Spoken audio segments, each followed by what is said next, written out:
नमस्कार, जोहार। मैं हूं दशरथ प्रधान और आप देख रहे हैं छोटा नागपुर लाइव। इस वक्त हम खरसावां गोलीकांड के जो शहीद स्थल पर मौजूद हैं और यहाँ पे आज मुख्यमंत्री हेमंत सोरेन पहुंचे, तमाम झारखंड मुक्ति मोर्चा के मंत्रीगण पहुंचे। उन्होंने यहाँ पे श्रद्धांजलि अर्पित की। इसी के साथ भाजपा की कहे पूर्व मुख्यमंत्री अर्जुन मुंडा जी भी यहाँ पे पहुंचे।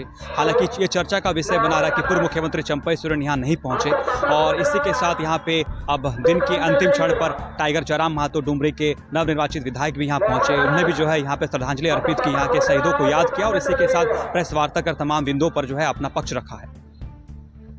देखिए, सबसे पहले खरसावां गोलीकांड 1 जनवरी 1948 को शहीद हुए तमाम शहीदों को श्रद्धांजलि अर्पित करते हैं और कहना यही चाहेंगे कि 1948 में ही गोलीकांड नहीं हुआ था झारखंड राज्य में। हमें लगता है कि वो गोलीकांड 2024 में भी हो रहा है, बस थोड़ा सा पैटर्न बदला है। 48 में सामूहिक गोलीकांड हुआ था, 50,000 लोगों को गोलियां चलाई गई थी। आज कहीं 50 लोगों पे लाठियां बरसाई जाती है, कहीं 5 और मामला वही है।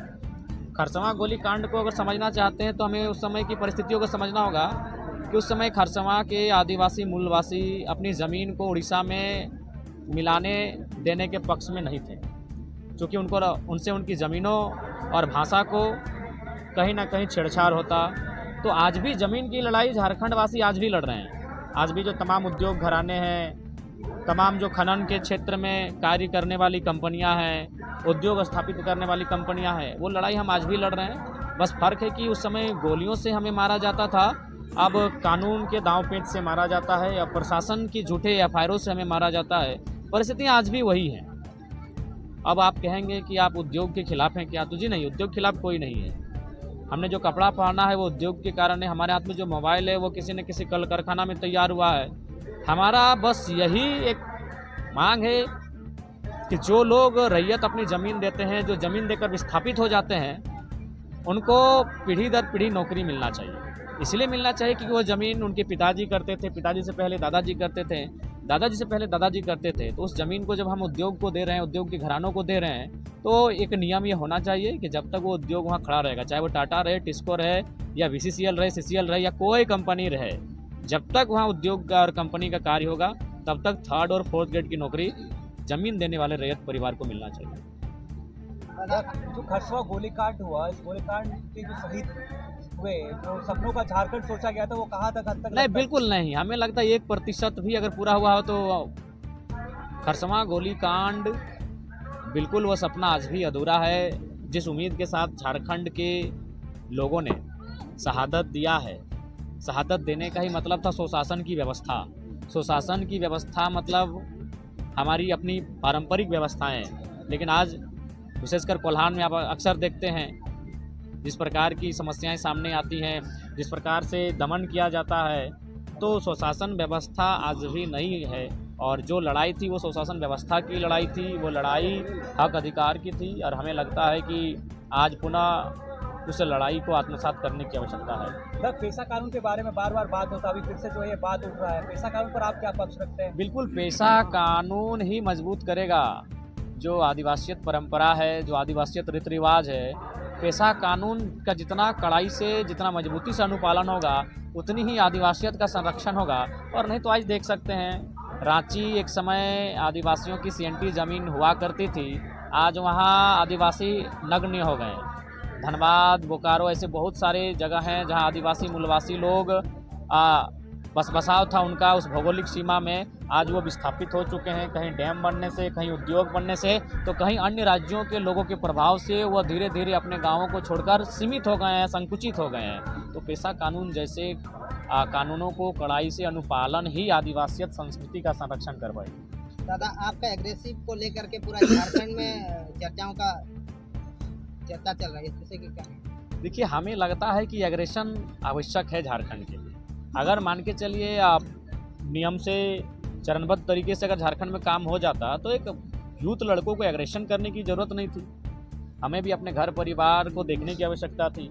शायद इस बार जो 2024 का चुनाव हुआ, इसमें 81 में, शायद, मैं कंफर्म नहीं हूँ, शायद मैं पहला कुंवारा विधायक हूँ, तो शायद हम अपने परिवार के बारे सोचते हैं, हम अपना जीवन संगिनी के बारे सोचते हैं, लेकिन वो सब छोड़ के हम एग्रेशन की बात करते हैं। एक युवा विधायक जो पहली बार विधायक बना है, जिसे गाड़ी की सुविधा मिलेगी, जिसे आवास की सुविधा मिलेगी, जिसे तमाम भत्ता की सुविधा मिलेगी, और उन सुविधाओं को छोड़कर वो कांटों की रास्ते को चुन रहा है। वो रात 2 बजे सबसे टकरा रहा है, वो माफियाओं से चुनौती दे रहा है। तो कारण यही है कि झारखंड का इतना तोहन और दमन हुआ है, झारखंड के लोगों का इतना उत्पीड़न हुआ है कि आज हम लोग एग्रेशन की भाषा में बात करने लगे हैं।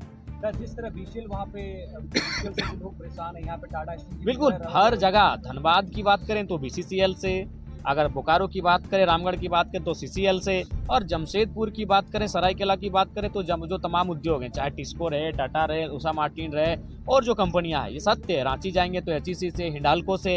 ये वास्तविकता है कि ज़मीन उन्होंने हमारा लिया, लेकिन नियोजन उन्होंने प्रदेश के लोगों को दिया। और ज़मीन भी अब सहूलियत से कहाँ ले रहे हैं, ज़मीन तो डीएसपी साहब को बगल में खड़ा करके, थानेदार को बगल में खड़ा करके, लाठी के दम पे लठेत खड़ा करके अब ज़मीन ले रहे हैं। इसीलिए मैं विरोध कर रहा हूँ ना, मैं उद्योग का विरोधी नहीं हूँ, मैं उनकी उस क्रिया का विरोधी हूँ, मैं उनके उस व्यवहार का विरोधी हूँ, मैं उनके उस तरीके का विरोधी हूँ। ज़मीन आप लेना है, ज़मीन उद्योग कहाँ लगना चाहिए, जहाँ बस बसाव कम हो। अभी देखिए जादूगोड़ा का मामला, 7 गाँवों की सर्वे रिपोर्ट क्या कहती है कि जो वहाँ यूरेनियम का खनन होता है, उसके रेडिएशन से मानव जीवन में इतना प्रभाव पड़ा है कि 47% यानी 100 में 47 महिलाएं माँ नहीं बन सकती। माँ बनने के लिए उसके अंदर एक क्षमता जो होती है, उस क्षमता को ही खो चुकी हैं। 100 में 47 यानी 50%, आधा मान के चलिए, आधा महिलाएं माँ ही नहीं बन पाएंगी। और एक महिला जो माँ बनी थी, कोई आदिवासी महिला है, नाम उसका एग्जैक्ट याद नहीं आ रहा, 6 बच्चे उसका मुर्दा पैदा हुए। तो मेरा कहना है कि उद्योग कहाँ लगे, उद्योग वहाँ लगे जहाँ मानव जीवन प्रभावित ना हो, जहाँ पर्यावरण प्रभावित ना हो, जहाँ वन्य जीव प्रभावित ना हो। उद्योग किसी लगाए ना, किसी बंजर भूमि में लगाइए। मानव जीवन को प्रभावित करके, पर्यावरण को प्रभावित करके कौन सा मुनाफा आप कमाएंगे, कौन सा इसीलिए उद्योग का कोई विरोधी नहीं है। उनका जो व्यवहार है झारखंडियों के साथ, उस व्यवहार का विरोधी है। जयराम जी, नया साल आ गया है, किस तरह से आगे अपने पार्टी को लेकर आप अपने काम किस तरह से करिएगा? क्या देखिए, हम लोग नितांत अपने कर्मों पे फोकस करेंगे। अगर हमारा कर्म सार्थक रहेगा तो लोग जुड़ेंगे। हम लोग वो ये कैंप माने बाकी लोग राजनीतिक पार्टियों की तरह जिस प्रकार लोग जोड़ते हैं, उस व्यवहार से हम लोग नहीं जोड़ेंगे। हम अपना कर्म पे केंद्रित करेंगे। ब्लॉक का मामला रहेगा, हम लोग ब्लॉक में आवाज़ बुलंद करेंगे। जिला का मामला रहेगा, हम लोग जिला में आवाज़ बुलंद करेंगे। विस्थापन का मामला रहेगा, हम लोग विस्थापन पे बात करेंगे। और लोगों को यदि लगेगा कि हमारी लड़ाई सार्थक है, हमसे जुड़ेंगे, नहीं लगेगा नहीं जुड़ेंगे। सर, जिस तरह गुजरात मॉडल के दम पर पीएम नरेंद्र मोदी जी पीएम बने, क्या डुमरी मॉडल वो देखने को मिलेगा 5 साल का? क्या आप लोग का forecast जी, है? डुमरी मॉडल बिल्कुल देखने को मिलेगा, और उसके लिए हम लोग बहुत सारी योजनाओं को बेहतर सिस्टमेटिक तरीके से लाने के लिए चरणबद्ध हैं। और बिल्कुल डुमरी मॉडल को हम लोग आने वाले 5 सालों में झारखंड में एक एग्जाम्पल के तौर पे प्रस्तुत करेंगे। जयराम जी, डेट बदल जा रहा है, कैलेंडर बदल जा रहा है, लेकिन रोजगार की मुद्दा वही है, स्टूडेंट वही सड़कों पे हैं अभी भी। क्या कहिएगा इसको लेकर? नया साल में कुछ संदेश देंगे छात्रों को लेकर, कुछ करिएगा? देखिए, हम तो स्पष्ट कहेंगे, राज्य सरकार को आपके माध्यम से संदेश देंगे कि जब तक खतियान के आधार पे स्थानीय नीति, स्थानीयता के आधार पे नियोजन नीति और पिछड़ों के आरक्षण में संशोधन, जब तक इन विषयों को इम्प्लीमेंट नहीं करती है और अगर कोई नियोजन लेती है, तो उसमें क्या होगा कि झारखंडियों के साथ सरासर अन्याय होगा।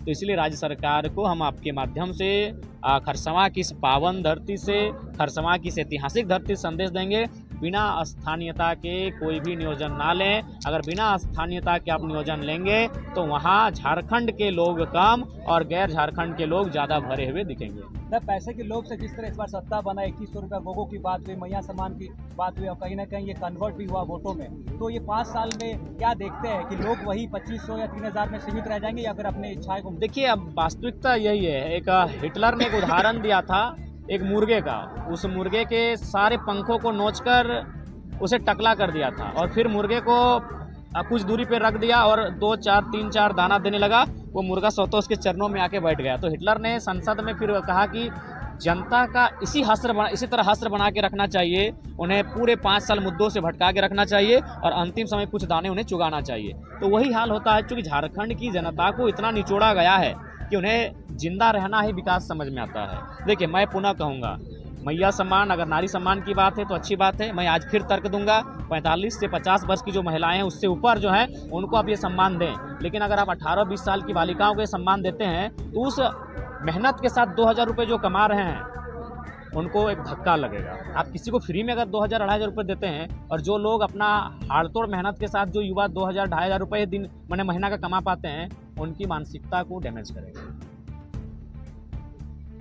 ठीक है, थैंक यू।